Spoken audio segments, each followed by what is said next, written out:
Good morning, my dear friends.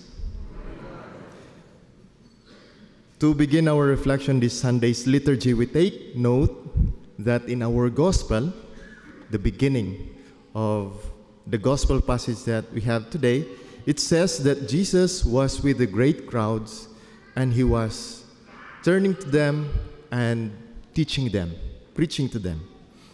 And what he was trying to teach is about what would be the demands for his disciples or those who would be following him.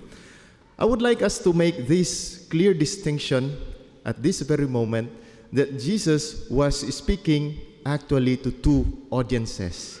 There is the crowd, which is a general audience, but there is also the intended would-be disciple, or simply the disciples who would commit their lives to him. And they have different relationship. So to the crowd, the Lord invites. He proposes. But to his disciples, the Lord demands. And he gives his commandments to be followed.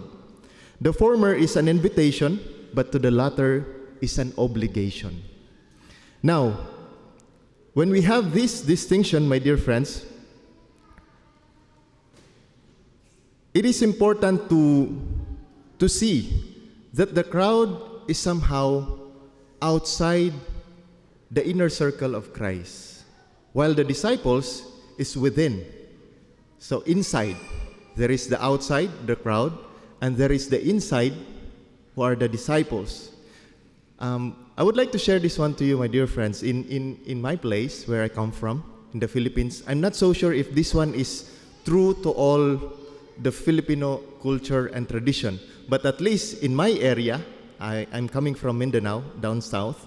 So we have this tradition that when we come to visit a friend's house or relative's house, maybe we are invited to have dinner and things like that. You know what? After dinner, we would want also to help, after dinner, maybe fixing things and washing dishes, things like that. But you know what? In our tradition, no, you cannot touch those things. You cannot do the dishes. But however, once you are able to sleep, at least once, you have one sleepover in that house, things would change. You are no longer visitors to be served. You are part of the family, within the circle. You are inside, part of the household. So, you got to serve, maybe you got to help cooking, and you got to do the dishes afterwards. We have to make this distinction because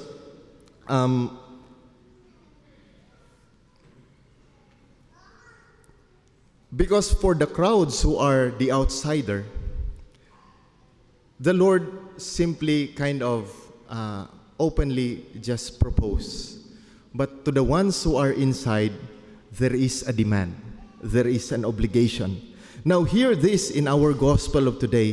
When the Lord tells his demands for his disciples, it's nothing but this very demanding commandment, that is to say, to love the Lord your God with all your heart.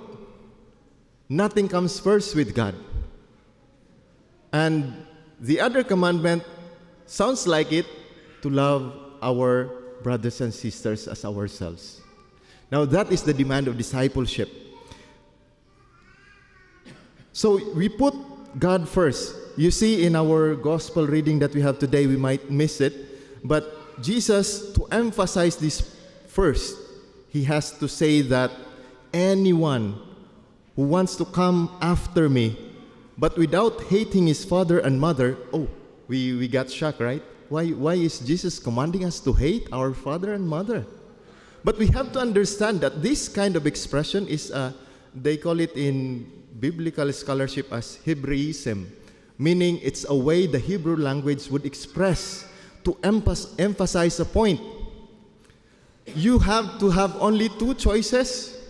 You cannot have something in between. You either have to love one, hate the other. So this is kind of the meaning of the text. So when Jesus said in our gospel that for those who would follow him, one has to hate his father, it's not hating per se, but it's Jesus saying that if you want to be my disciple, God is first. Total detachment. All the other things are secondary.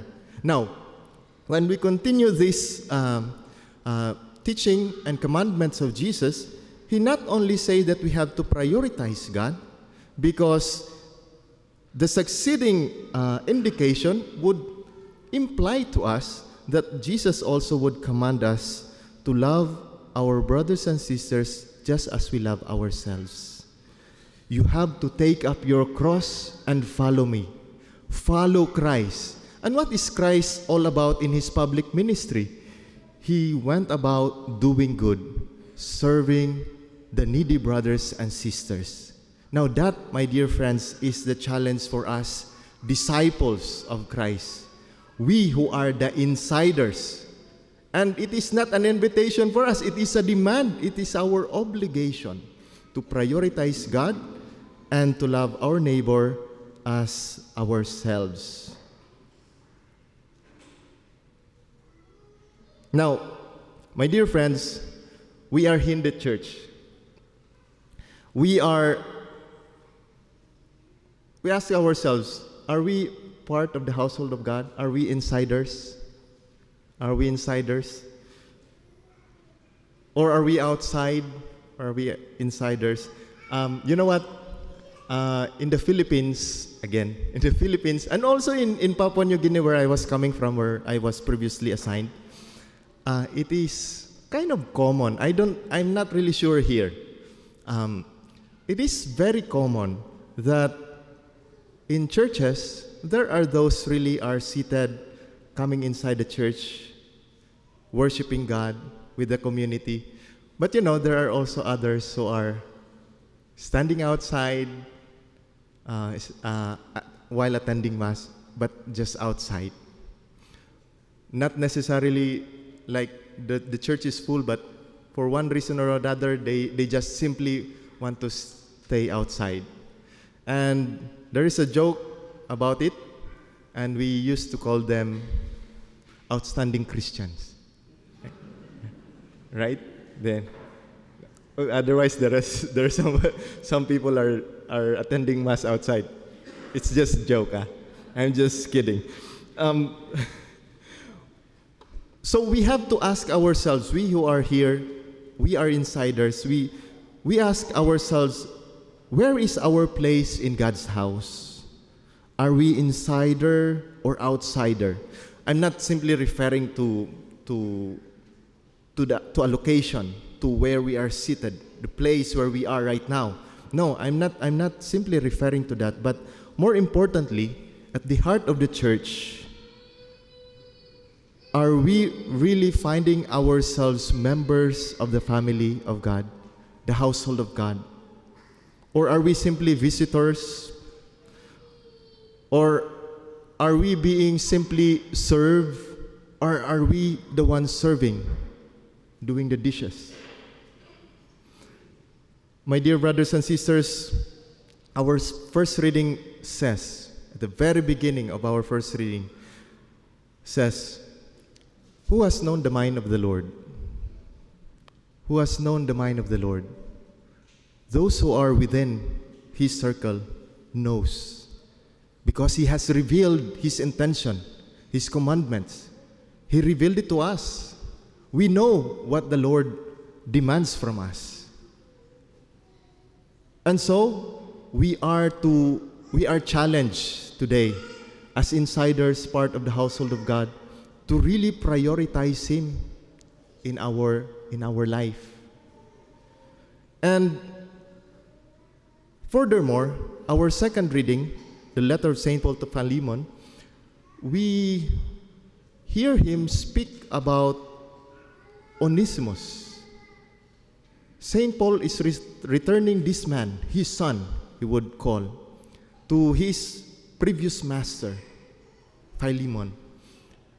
And he was saying to him, I'm returning him to you.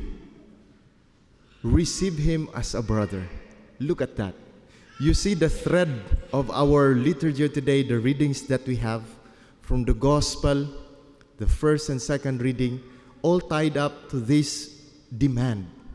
We being disciples of Christ, to prioritize God above all things in our life, and also to love one another because we are part of the household of God. But I would say also, to end this, not only that there is the demand from us to serve one another like the usual thing, but you know what?